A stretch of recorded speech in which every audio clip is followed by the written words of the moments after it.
요한복음 2장 12절에서 17절 이 본문을 가지고 이제 두 번째로 말씀을 드리는 시간입니다. 지난번 저희가 12절부터 14절을 통하여 그리스도인들이 갖는 특권에 대해서 말씀드렸습니다. 세 가지 전제 조건이죠. 하나님을 알지 못하는 사람들은 절대로 하나님과 교제할 수 없습니다. 그러나 하나님의 백성들은 이 세 가지 특권을 통하여 하나님과 교제를 합니다. 먼저 우리는 예수 그리스도의 이름으로 이미 죄를 용서받은 사람들입니다. 앞으로 용서를 받는 것이 아니고 이미 용서를 받았습니다. 우리가 죄를 용서받았기 때문에 빛 대신 하나님과 사귈 수 있는 것입니다. 뿐만 아니라 천지를 창조하신 하나님이 우리의 아버지가 되십니다. 그래서 그분이 명령한 모든 것들은 우리를 위한 것이지 우리를 힘들게 위한 것이 아니라 우리를 축복하기 위한 말씀입니다. 그렇기 때문에 우리는 하나님의 계명을 지키는 것이 즐거움이 되는 것입니다. 뿐만 아니라 하나님은 예수 그리스도를 십자가에 달려 돌아가게 하심으로 죄와 싸워서 승리하셨습니다. 이미 승리하셨습니다. 우리는 승리한 군대의 군사들입니다. 그렇기 때문에 우리가 예수 그리스도를 의지하면 우리도 죄를 이길 수 있습니다. 그래야 하나님과 교제가 가능하지요. 그러면서 우리에게 15절에 세상과 세상에 있는 것들을 사랑하지 말라고 그렇게 권면하십니다. 왜 그러냐면 하나님 사랑과 세상 사랑은 절대로 함께 갈 수 없습니다. 양립할 수 없는 것이기 때문에 그렇습니다. 여러분, 오늘 말씀이 여러분을 당황하게 할 수 있습니다. 아니, 어떻게 세상을 사랑하면서 살아야지, 아끼면서 살아야지, 어떻게 세상을 사랑하지 않을 수 있지? 어떻게 세상을 사랑하는 것이 하나님을 사랑하지 않는 것이 되지? 라고 의문이 드실 것입니다.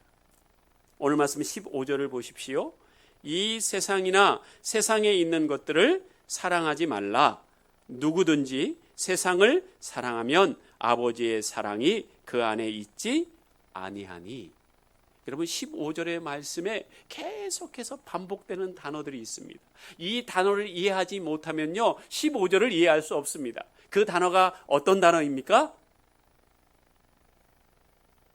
주관식은 잘 모르시죠?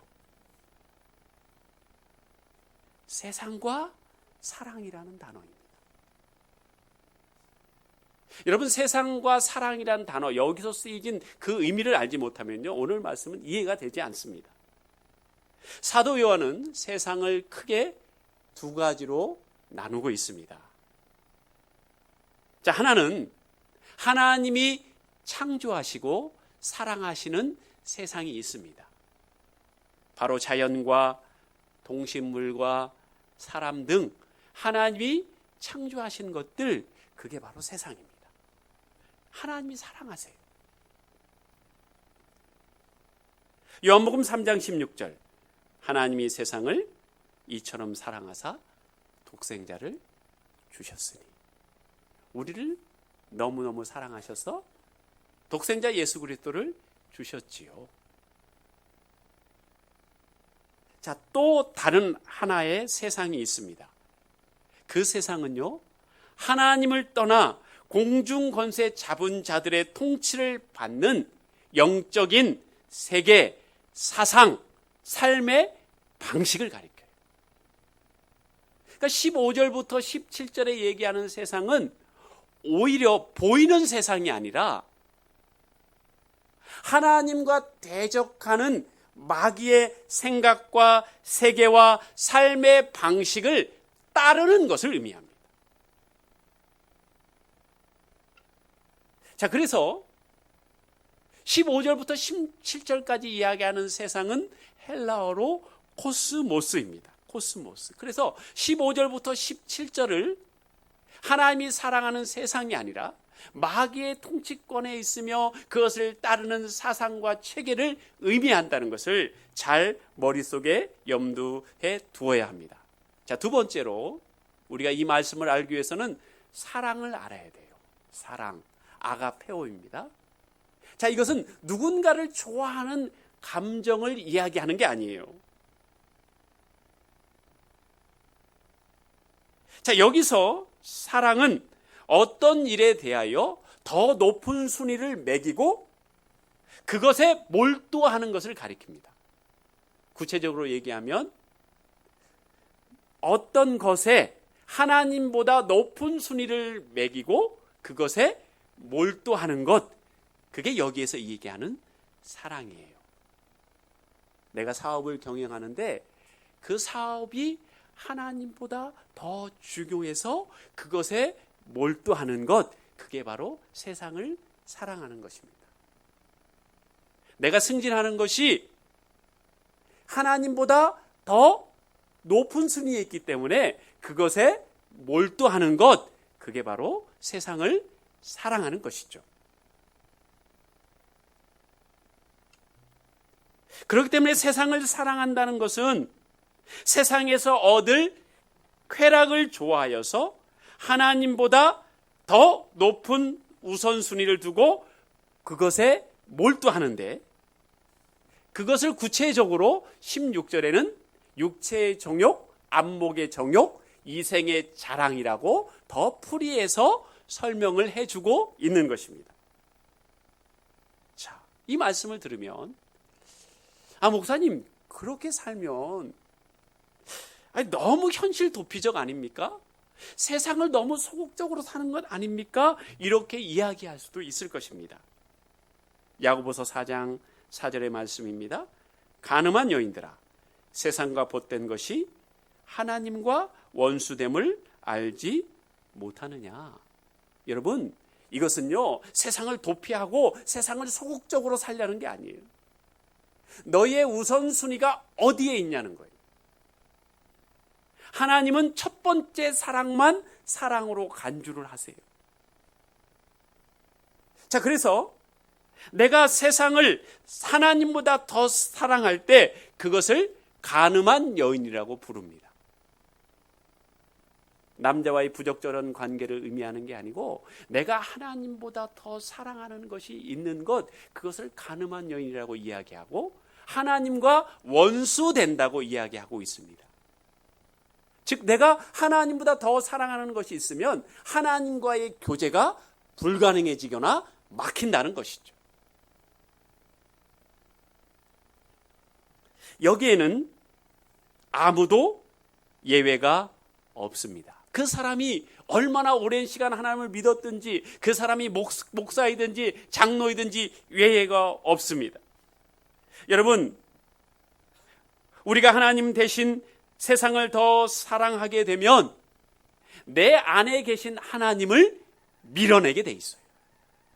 하나님, 이제는 하나님이 제일 중요한 존재가 아니에요. 저에게는 더 중요한 것이 있어요. 이번에 시험에 합격하는 게 더 중요해요. 승진하는 게 더 중요해요.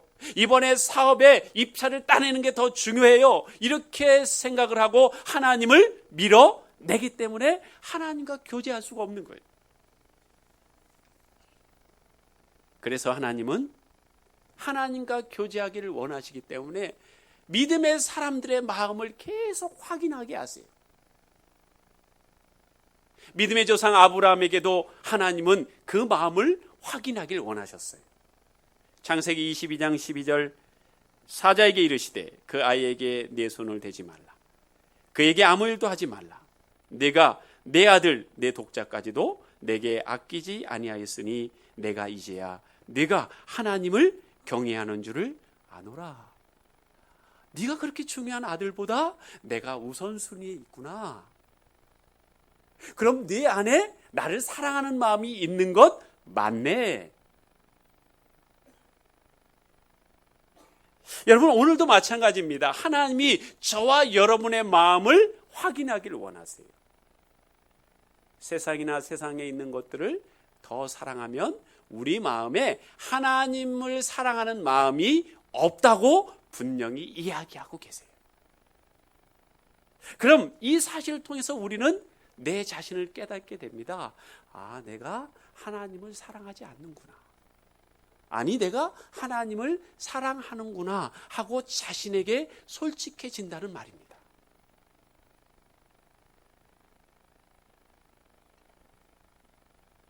자, 오늘 사도 요한은요, 요한일서를 쓰면서 한 가지 목표점을 향해서 가고 있어요. 우리가 하나님과 교제하고 사귀는 일에 오직 이 하나가 목표점이에요. 자, 그래서 오늘 16절에 다시 보충 설명하고 있습니다. 세상이나 세상을 사랑하는 것이 어떻게 나타나는지, 우리 삶을 통해서 구체적으로 어떻게 나타나는지, 이것이 나타나면 내가 하나님을 사랑하는 게 아니고 세상이나 세상에 속한 것을 더 사랑하고 있구나 깨달으라는 거예요. 거기서 돌이키라는 거예요. 그래서 하나님과 교제하는 삶으로 변화를 받으라는 거예요. 우리를 정죄하기 위한 것이 아니고 우리를 돌이키게 하기 위한 것이 요한일서의 목적이에요. 자, 그러면 첫 번째로 육신의 정욕을 이야기합니다. 자, 정욕은 인간이 가진 욕망이에요. 원래 정욕은. 이 정욕이라는 단어는 가치 중립적이에요.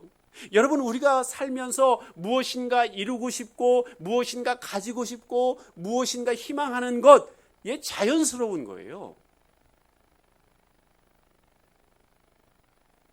자, 그런데 16절의 정욕은 타락한 본성에서 나오는 악한 욕망을 이야기하는 거예요. 자, 그래서 제가 이후에 쓰는 욕망은 바로 타락한 본성에서 나오는 악한 욕망을 이야기하는 거예요.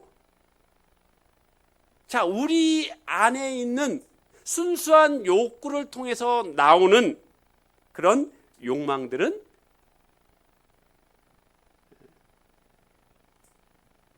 갈망으로 표현할 거예요. 갈망.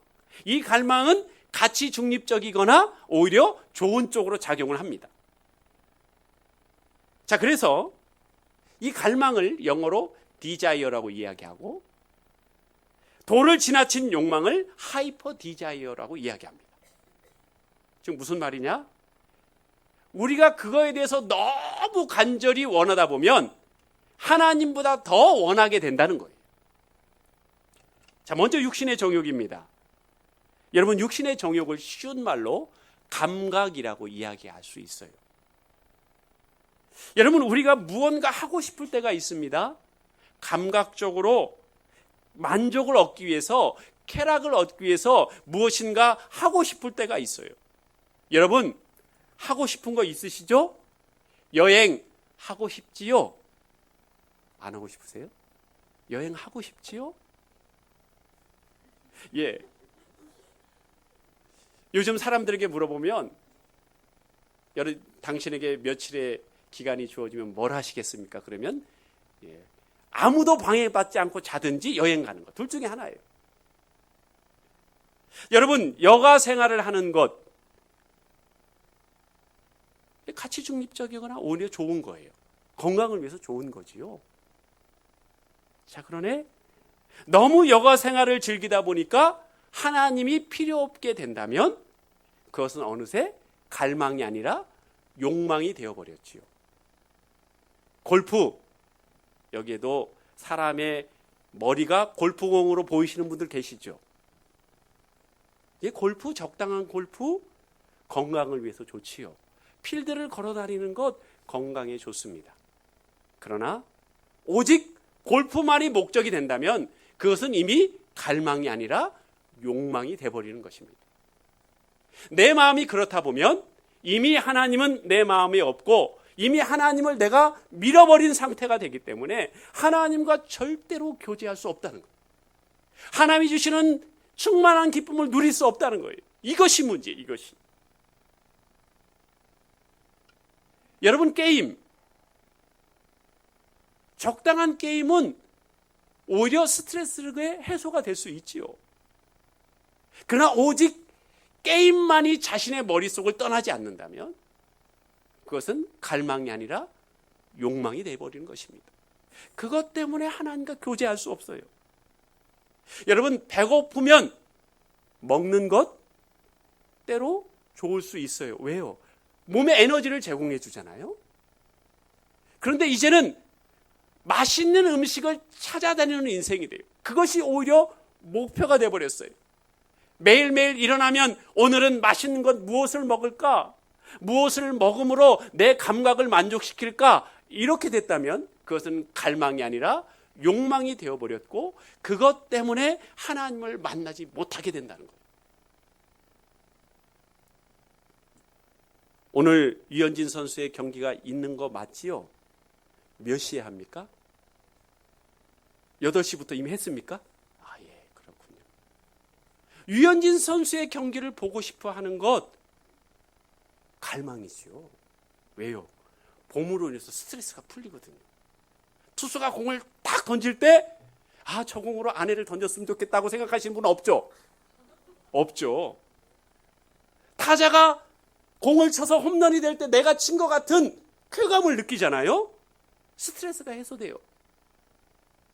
그런데 유현진 선수의 게임을 보기 위해서 예배를 드리지 않거나 예배에 소홀히 한다면 이미 유현진 선수의 게임이 하나님을 밀어낸 것이 돼버리지. 그래서 육신의 정욕은 감각이에요. 그걸 통해서 내가 쾌락을 느끼는 거예요. 그것이 하나님보다 우선시 돼서는 안 된다는 거예요. 여러분, 그렇다면 안목의 정욕은 무엇입니까? 눈으로 보니까 너무 좋아가지고 소유하고 싶은 게 안목의 정욕이에요. 여러분, 세상을 눈으로 봐서 그것을 내 육체가 하고 싶어 하지요. 그래서 눈을 조심해야 되는데 이것이 안목의 정욕에까지 발전되면 안 되는 거예요. 다윗이 우리의 아내 밧세바가 목욕하는 것을 봤어요. 목욕하는 장면이 눈에 보니까 너무 이뻐요. 그래서 가져야겠다는 마음을 가졌습니다. 이미 그에게는 많은 아내들이 있어요. 그 아내들로 만족해야 됨에도 불구하고 한계를 넘어서 눈에 보니 너무 좋다 보니까 그것을 가져야겠다는 안목의 정욕에까지 이르게 된 것입니다. 그것은 바로 하나님을 밀어내게 되는 거예요. 그래서 하나님과 교제할 수가 없는 거예요. 여러분, 안목의 정욕은요, 멋지고 웅장한 것을 좋아합니다. 그래서 안목의 정욕은요, 허영심이라고도 이야기할 수 있어요. 내가 큰 차 타야지, 내가 큰 집에 살아야지, 내가 공부를 많이 해야지, 이 자체가 나쁘다는 게, 그걸 통해서 그것이 이생의 자랑과 연결되는 거예요. 내가 이런 사람이다 라고 자랑을 목표로 삼는다면 그것은 안목의 정욕이 되는 것입니다. 이렇게 안목의 정욕에 빠진 사람은요, 괜찮다가도 나보다 더 많이 가진 사람이 생기게 되면 그것을 견디지 못합니다. 괜찮았어요. 현재 아파트가 마음에 들었어요. 근데 잘 아는 사람이 더 큰 아파트 평수에 사는 걸 보고 견딜 수가 없는 거예요. 그리고 사람들을 평가할 때 외적인 것으로만 평가합니다. 저 사람은 많이 배운 사람, 저 사람은 많이 가진 사람, 이것을 통해서 사람들을 평가해요. 여러분, 이렇게 안목의 정욕에 빠지다 보면 하나님과 내가 교제할 수가 없어요. 왜요? 그것은 세상과 세상에 있는 것들을 사랑한다는 증거이기 때문에 그래요. 하나님 만나고 싶어요. 왜 나는 안 만나주세요? 라고 이야기하기 전에 내가 하나님보다 세상을 더 사랑하고 있다는 것을 자각하는 것이 필요해요. 그렇게 내가 자각해야 하나님과의 사랑을 회복할 수 있어요. 나는 여전히 세상을 사랑함에도 불구하고 나는 하나님을 사랑하는 것처럼 착각한다면 그 사람은 영원히 하나님과 교제하는 참된 기쁨을 못 누릴 수도 있는 거예요. 그래서 사도 요한은 그러한 사람을 정죄하기보다는 빨리 깨닫고 돌이키라고 우리를 권면하고 있는 것입니다. 이제 마지막으로 이생의 자랑입니다. 특별히 이 이생은요, 비오스예요. 비오스. 하나님과 관계없이 살아가는 삶 가운데 내가 가진 것을 과시하려고 하는 마음이에요. 재산적인 의미가 강해요. 나는 돈 많이 있어. 나는 집이 여러 채 있어. 나는 이런 사람이야 라고 나를 자랑합니다. 여러분, 이생의 자랑이 많은 사람은 자기 영광을 위해서 살아갑니다. 내가 이런 사람이야.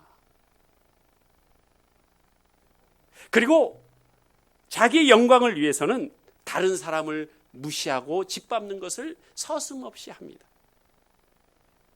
그리고 자신이 자랑하는 것을 자랑하는 대상이 다른 사람에게 없을 때 그 사람을 무시하고 깔봅니다. 나는 있는데 너는 없어? 너는 변변치 못한 인생이구나. 이렇게 깔보게 됩니다. 여러분, 여러분이 자랑하는 것은 무엇입니까? 지난 한 주간 여러분 무엇을 자랑하셨습니까? 여러분의 학력을 자랑하셨습니까? 여러분의 가족에 대해서 자랑하셨습니까? 여러분이 다닌 학교에 대해서 자랑하셨습니까? 여러분의 지위에 대해서 자랑하셨습니까? 그렇다면 그 자랑 때문에 하나님과의 교제가 막힌다는 사실을 아셔야 돼요. 자랑할 수 있지. 내가 남들한테 자랑하는데 무슨 문제가 되겠어? 아니요. 그건 영적인 원리를 몰라서 그래요. 내가 그런 자랑하는 마음은 하나님을 밀어내는 거예요. 그것이 하나님보다 더 중요한 거예요. 그렇기 때문에 하나님과 교제할 수가 없어요. 그래서 늘 많이 가졌지만 늘 갈증 가운데 살아요. 더 있어야 되는데 만족을 할 수 없어요. 더 채워져야 되는데 이 갈증을 어떻게 채우지 하면서 여기저기 돌아다니는 인생을 살 수밖에 없는 것입니다. 여러분, 우리가 알아야 될 것이 있습니다. 육신의 정욕과 안목의 정욕과 이생의 자랑은 우리 영혼과 하나님께 영광 올려드리는데 아무런 관계가 없다는 거예요. 그것이 우리 영혼과 관계가 없어요. 하나님께 영광 올려드리는 삶과 전혀 관계가 없어요. 오히려 그런 것들이 하나님과의 교제를 방해한다는데 문제가 있습니다. 창세기 3장에 보면 뱀이 하와를 유혹하는 장면이 나옵니다. 창세기 3장 4절에서 5절 같이 읽겠습니다. 시작.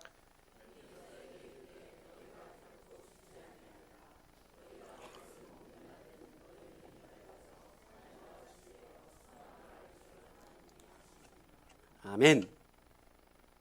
자, 혹자는 그렇게 이야기합니다. 왜 에덴 동산에서 거기서 잘 살게 놔두시지? 왜 해필이면 선악과를 주셔가지고 인간이 타락하게 만드셨을까? 여러분, 에덴 동산에는요, 선악과만 있었던 게 아니에요. 모든 과일의 열매들이 있었어요. 여러분, 그 열매를 따먹고 싶겠죠? 여러분, 그렇죠? 그건 갈망이에요. 따먹어도 돼요. 배가 고플 때 그 열매를 따먹어도 전혀 문제가 안 돼요. 그러나 문제는 뭐냐? 선악과예요. 선악과가 뭡니까? 하나님같이 되려고 하는 마음이에요. 욕망이에요. 육신의 정욕이에요. 안목의 정욕이에요. 이생의 자랑이에요. 내가 이것만 가지면 내가 하나님은 필요 없어 라고 생각하는 생각이에요. 가치관이에요. 그렇기 때문에 선악과를 따먹는 것은 욕망이에요. 그것을 따먹는 순간 하나님과 교제는 사라지는 거예요. 그분과 사귈 수 없어요.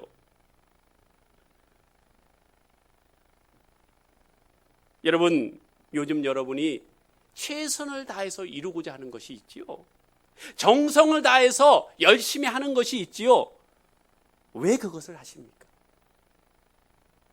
왜 그것을 하십니까? 왜 그것에 열심을 쏟습니까? 혹시 여러분이 얼마나 잘난 인생인지 자랑하고 싶어서 그러진 않으십니까? 그렇다면 그 열심히 하는 그것 때문에, 이루고자 하는 그것 때문에 하나님과 사귐이 불가능하다는 사실을 다시 한번 생각해 보아야 합니다. 창세기 3장 6절, 여자가 그 나무를 보니 먹음직하고, 자, 먹음직하니까 해봐야 돼요. 보암직해요. 보암직하니까 가져야 돼요. 지혜롭게 할 만큼 탐스러워요. 지혜롭게 할 만큼 탐스러우니까 자랑해야 되는 거예요. 그래서 그 여자가 그 열매를 따먹습니다. 그리고 남편에게도 줍니다. 여러분, 욕망으로 나아가면 문제가 되는 거예요. 자, 여러분, 아담과 하와가 그 선악과를 따먹은 다음에 어떻게 됐습니까? 창세기 3장 8절, 그들이 그날 바람이 불 때 동산에 거니시는 여호와 하나님의 소리를 듣고 아담과 그의 아내가 여호와 하나님의 낯을 피하여 동산 나무 사이에 숨은지라. 아니, 육신의 정욕, 안목의 정욕, 이생의 자랑을 취했는데, 선악과 열매를 먹었는데 하나님과 가까워진 게 아니고 하나님을 피해서 도망갑니다. 하나님과의 교제가 끊어졌다는 얘기예요. 여러분, 예수님은요, 별명이 뭐냐? 세리와 죄인의 친구입니다. 예수님은 그 사람이 무엇을 입었는지, 어떤 집에 사는지 별로 관심이 없으셨어요. 그 사람이 출생이 어떻고 가문이 어떻고 얼마나 배웠는지 별로 관심이 없으세요. 오직 하나, 그 사람의 영혼에 관심이 있으셨어요. 여러분, 사도 바울이 예수님을 만나기 전에는요, 예수님을 무시했어요. 나사렛 출신이라며, 갈릴리에서 목수였다며, 어떻게 나사렛에서 선한 게 나올 수 있어? 나보다도 못하네. 나는 가말리엘 문화생인데, 나는 로마 시민인데. 그래서 예수님을 무시했어요. 그런데 다메섹 도상에서 예수님을 만나자 그의 눈이 열렸어요. 그렇구나. 육체의 정욕, 안목의 정욕, 이성의 자랑은 일시적인 거구나. 그거에는 생명이 없구나. 기쁨이 없구나.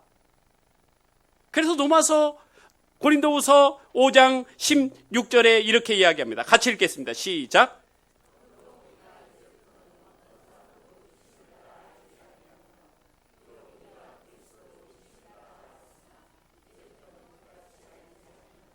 아멘. 여러분, 육신대로 안다는 건 뭐예요? 여전히 내 마음에 육체의 정욕과 안목의 정욕과 이생의 자랑이 내 안에 있다는 증거예요.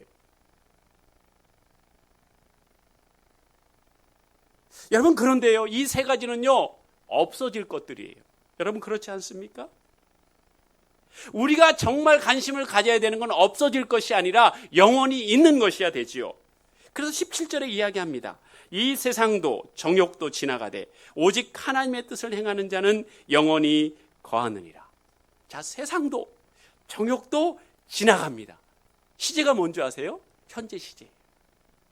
자, 지나간다는 것은 뭡니까? 그것은 소멸된다는 의미가 있어요.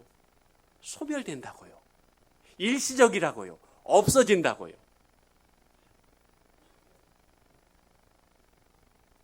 자, 그렇기 때문에 소멸되는 과정 가운데 있는 것에 내 애정을 쏟는다면 그것만큼 어리석은 사람이 없는 거죠. 자, 그래서 이렇게 이야기합니다. 오직 하나님의 뜻을 행하는 자는 영원히 거하느니라. 하나님과 교제하는 사람은 영생을 소유할 뿐만 아니라 이 땅에 살면서 충만한 기쁨을 누리면서 산다는 거예요. 요한복음 4장에 보면 사마리아 여인과 예수님이 만나는 장면이 나옵니다. 이 여인은요, 사람 보는 게 무서운 사람이에요. 그래서 아무도 오지 않을 시간에 우물가에 물을 기르러 왔어요. 이 여인은요, 세상을 그냥 대충 산 게 아니에요. 최선을 다해서 살았던 여인이에요. 남편 5과 결혼을 했고 지금도 한 남편과 동거를 하고 있어요. 여기서 남편이 뭐냐? 바로 육체의 정욕, 안목의 정욕, 이생의 자랑에 그 중에 속한 것들 하나. 나는 물질이 많은 게 최고야. 아니야. 나는 높은 지위에 올라야 돼. 아니야. 나는 우리 자녀를 아주 번듯하게 공부시켜야 돼. 아니야. 뭐니 해도 돈을 많이 모아야 돼. 아니야. 건강이 최고지. 건강하게 오래 살 수만 있다면 그게 최고지. 이게 다 뭐예요? 이게 남편인 거예요. 하나님보다 더 중요한 남편인 거예요. 그렇게 열심히 살았음에도 불구하고 이 여인이 예수님에게 구한 게 뭔지 아십니까? 뭘 구했지요? 주님, 다시는 목마르지 않도록 생수를 주십시오. 여러분, 생수가 뭡니까? 언제 물을 찾으십니까? 갈증 날 때 찾으시죠? 그렇게 자신이 원하는 것들을 다 얻어봤는데 결국 결론은 뭐냐? 갈증만 더 생기더라는 거예요. 만족이 없다는 거예요. 삶의 기쁨이 없다는 거예요. 그래서 예수님께 구한 게 뭡니까? 물질입니까? 남편입니까? 아니에요. 생수를 달라는 거예요. 생수를. 이 땅에서 제발 기쁨을 느낄 수 있도록, 살아갈 수 있도록 생수를 달라는 거예요. 근데 그 여인이 예수님이 바로 그 생수임을 알았어요. 메시아인 줄 알았어요. 우리에게 기쁨을 주시는 구원자임을 알았어요. 그러자 그 여인이 예수님과 사귀고 교제하자 변하기 시작합니다. 이 여인이 제일 싫어하는 게 뭐예요? 사람들 만나는 거예요. 그런데 예수님을 만나자 주체할 수 없는 기쁨이 옵니다. 평강이 옵니다. 사람들에게 자랑하는 것은 아무 소용이 필요 없어요. 이제는 하나님께 자랑하는 인생이 되고 싶은 거예요. 사람들이 자거나 쉬고 있는 집집마다 다 두드리면서 이야기합니다. 여보시오, 다 나와보시오. 여기 바로 그리스도가 여기 있습니다. 이 사람이 메시아입니다. 그리고 사람들을 불러 모으는 거예요. 어떤 마음으로요? 충만한 기쁨을 가지고 사람들을 불러 모읍니다.